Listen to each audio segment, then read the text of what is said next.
जय हिंद फ्रेंड्स, स्वागत है आपका हमारे YouTube channel credible classes online tech पर। तो कल एक वीडियो बनाया गया था डायरेक्ट नेट के मोस्ट इंपोर्टेंट क्वेश्चन पर और आपको जो क्वेश्चंस अलॉट किए गए थे, आज हम लोग बात करेंगे सिंथेसिस के क्वेश्चंस की। क्वेश्चंस आपको ऊपर बोर्ड पर दिख रहे होंगे और हम लोग सीधे सॉल्यूशन की बात करते हैं। आइए शुरुआत करते हैं सॉल्यूशन की। जिन लोगों को अभी ये पहले आज वीडियो देख रहे हैं तो कल का वीडियो जरूर जाके देख लीजिएगा। प्लेलिस्ट कौन सी होगी, तो प्लेलिस्ट आप लोग याद रखिएगा class 12th English grammar special, ये एक प्लेलिस्ट होगी, इसमें जाकर आप सभी लोग देख लीजिएगा और इसमें हम लोग यहाँ के सॉल्यूशन की बात करेंगे। क्वेश्चंस ऊपर है, 10 इंपॉर्टेंट क्वेश्चंस है।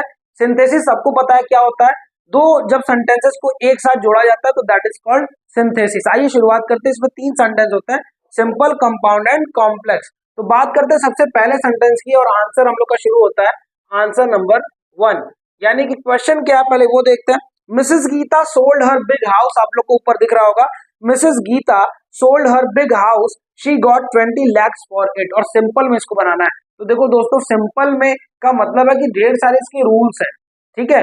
उन रूल से कैसे बनेगा, तो अभी तो वो हमारे पास समय नहीं है कि रूल्स हम कैसे डिस्कस करें। तो जो लोग को पेपर में इंस्टेंट नंबर लेकर आने कि सर कैसे भी हमको बता दीजिए नंबर आ जाए, तो देखो बहुत सिंपल तरीका है। क्वेश्चन को ध्यान से देखो, क्वेश्चन क्या बोल रहा है कि मिसेस गीता ने अपने घर को या बड़े घर को बेच दिया, sold, she got 20 lakhs for it, और उसके लिए उनको क्या मिला, 20 लाख रुपया मिला। अब इसको जोड़ना है तुमको, इसको कैसे जोड़ सकते हो कि Mrs Geeta sold her big house and got 20 lakhs for it, आप एंड से भी जोड़ सकते हो, नहीं तो Mrs Geeta sold her big house for 20 lakhs, खत्म। ये जो फॉर लास्ट में इसको पहले कर दो और सेंटेंस को एक कर दो। सिंथेसिस में दो फुल स्टॉप्स के, यानी दो सेंटेंस होते हैं, फुल स्टॉप हटाना है, बीच में कोई चीज जोड़नी और सेंटेंस सही कर देना है। उनके लिए जिन्होंने रूल अब से नहीं पढ़ा है सिंथेसिस, ठीक है, तो आंसर क्या हो जाएगा, Mrs Geeta sold her big house for 20 lakhs rupees, ठीक है। Mrs Geeta sold her big house for 20 lakh rupees. आइए दूसरे क्वेश्चन की ओर हम लोग बढ़ते हैं। क्वेश्चन नंबर 2, क्या लिखा है, इसको कंपाउंड बनाना है। तो कंपाउंड में हमेशा याद रखिए कंजक्शन का प्रयोग होता है। कंजक्शन आप लोगों ने पढ़ा होगा, एंड होता है, बिकॉज होता है, इफ होता है, बट होता है ना, ये सभी कंजक्शन है। आइए देखते हैं इसको किससे बनाना है। लिखा है do not be a borrower, मतलब कभी भी बोरोवर मत बनो, उधार लेने वाला मत बनो, and do not be a lender, और कभी लेंडर भी मत बनो, मतलब आपको किसी भी प्रकार से ये दोनों चीजें नहीं बनती है। तो देखो जब भी दोनों सेंटेंस नेगेटिव होते हैं तो वहां नीदर नॉर का प्रयोग किया करो। किसका प्रयोग किया करो कंजक्शन में, नीदर नॉर। और जब ऑप्शंस लेना तो ईदर और का प्रयोग किया करो। तो यहाँ होगा do not be a borrower and do not be a lender. तो इसको कैसे बनाओगे, neither be a borrower nor lender, ना तो ये बनो ना तो ये, तो neither, NEITHER, neither be a borrower nor lender, बस खत्म हो गया। अगर आप पैटर्न भी देख लोगे कैसे सॉल्व किया जाता है तो आपके पेपर में नंबर्स आ रहे हैं, लिख के आ रहे हैं नंबर्स, है ना, बस आपको पैटर्न ध्यान देना। आइए क्वेश्चन नंबर 3 पर चलते हैं। ही एडमिटेड हिज एरर, ही एक्सप्रेस्ड हिज रिग्रेट। सिंपल में बदलना फिर से, मतलब उसने अपने गलती को स्वीकार किया और ही उसने क्या दिखाया, रिग्रेट दिखाया।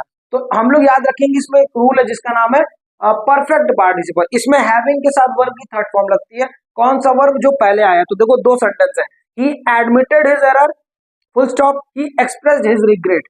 तो यहां पर होगा कि having admitted his error, मतलब अपना एरर एडमिट करने के बाद, having admitted his error, comma, he expressed his regret। इसका मतलब क्या हुआ, इसका मतलब ये है कि देखिए, इसका मतलब अपना गलती स्वीकार करने के बाद उसने रिग्रेट, यानी रिग्रेट का मतलब पछतावा शो किया।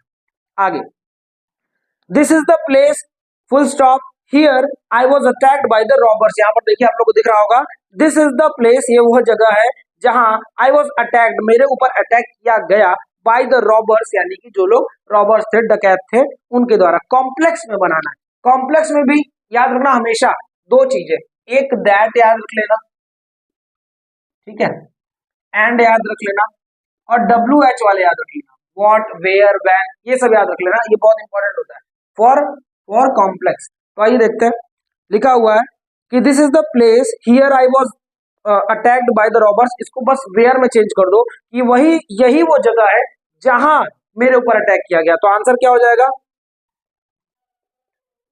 This is the place where I was attacked. I was attacked मान मेरे ऊपर किया गया, ठीक है, where I was attacked by the robbers. Very simple. Answer number 5 पर चलते हैं। एक पैटर्न हम आपको दे रहे हैं, बिकॉज अभी रूल अगर नहीं तैयार है तो कैसे आपको सॉल्व करना है, ठीक है। आइए नेक्स्ट क्वेश्चन पर, छठवां नहीं पांचवा। हिज ब्रदर डाइड, उसका भाई मर गया। ही हर्ड द न्यूज, उसने न्यूज सुना, एंड ही फेंटेड, और वो क्या हो गया, बेहोश हो गया।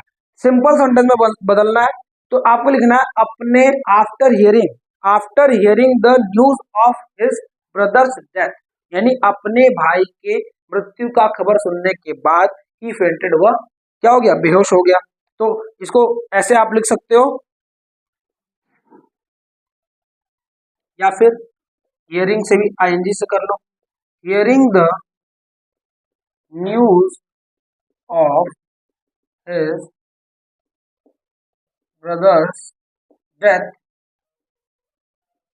ही फेंटेड, वो क्या हो गया, फेंट हो गया। फेंट का मतलब बेहोश हो गया। तो ये 5 सेंटेंस हो गए। आइए 5 को और डिस्कशन कर लेते हैं। ये आप लोग उतार लो या स्क्रीनशॉट ले लो, फिर बाद में उतार लेना। आई होप आपने स्क्रीनशॉट ले लिया होगा। इरेज करते हैं। अब चलते हैं अपने छठवें क्वेश्चन पे। आप लोग तब तक क्वेश्चन बोलो जल्दी से। देखो क्या लिखा है क्वेश्चन। क्वेश्चन लिखा है शी इज रिच, मतलब वह रिच है। शी इज नॉट हैप्पी, वो हैप्पी नहीं है। अब यहां पर क्या लगेगा, तो मतलब कॉम्प्लेक्स में बनाना है, यद्यपि लगे, although she is rich, although she is rich but not happy, not happy, she is not happy. आगे लिखा हुआ है ना कि शी इज रिच, वह रिच है, ऑल्दो शी इज रिच, यद्यपि वो रिच है, बट नॉट हैप्पी, लेकिन वो खुश नहीं है। ये सेंटेंस कॉम्प्लेक्स का। आइए 7वें सेंटेंस पे चलते हैं जल्दी से। 7वां बेटा, the enemy surrendered, enemy surrender, enemy ने क्या कर दिया, सरेंडर कर दिया। द बैटल वॉज वॉन, और जो बैटल था वो जीत लिया गया। अब देखो एक रूल है जिसको हम लोग नॉमिनेटिव एब्सोल्यूट करते हैं, हालांकि अभी तो आप लोग पढ़े नहीं होंगे, जो लोग नहीं पढ़े उनके लिए, जो पढ़े कांग्रेचुलेशन, है ना, आप लोग पढ़े। तो एक रूल है जिसमें नॉमिनेटिव एब्सोल्यूट आता है, जिसमें रीजन रिजल्ट होते हैं और दोनों सब्जेक्ट अलग अलग होते हैं। यहाँ पर हम लोग क्या करते हैं, तो देखिए सबसे पहले सब्जेक्ट लगाते हैं, फिर उसके बाद हैविंग लगाते हैं और वर्ब की थर्ड फॉर्म लगाते हैं, ठीक है। तो यहाँ सब्जेक्ट क्या होगा, द एनिमी, सबसे पहले जो है वही, द एनिमी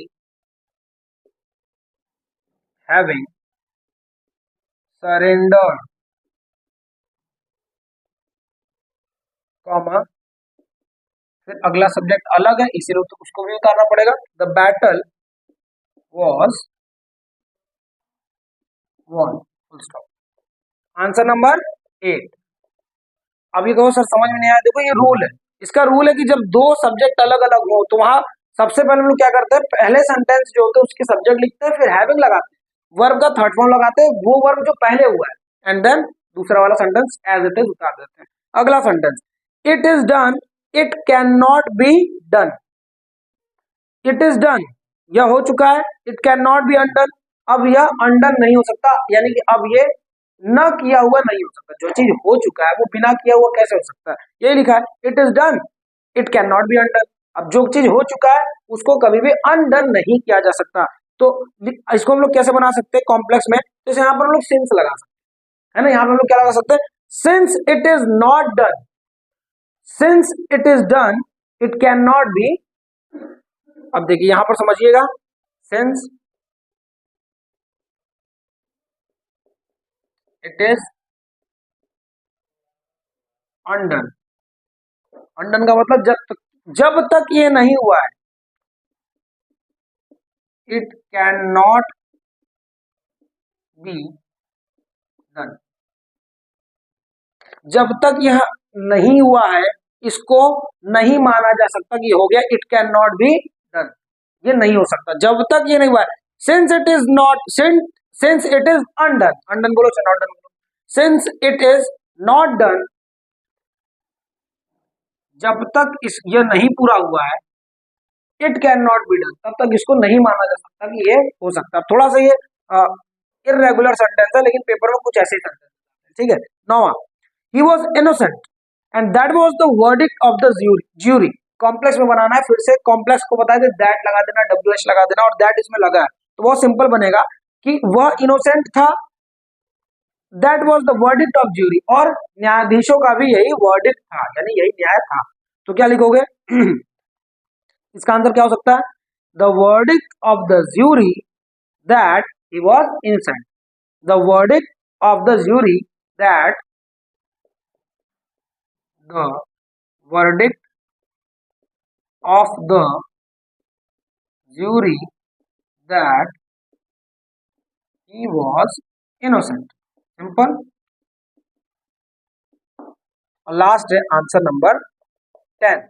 इसको देखते हैं, आखिरी कंपाउंड में बनाना है, यानी कि क्या, कंजक्शन लगाना है। Respect others you will be respected, मतलब दूसरों का आदर दो, तुम्हें भी आदर मिलेगा।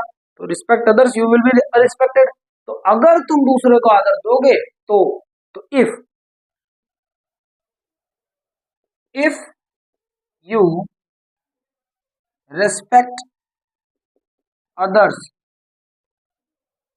Comma you will be respect, तो आपको भी क्या किया जाएगा? रिस्पेक्ट किया जाएगा।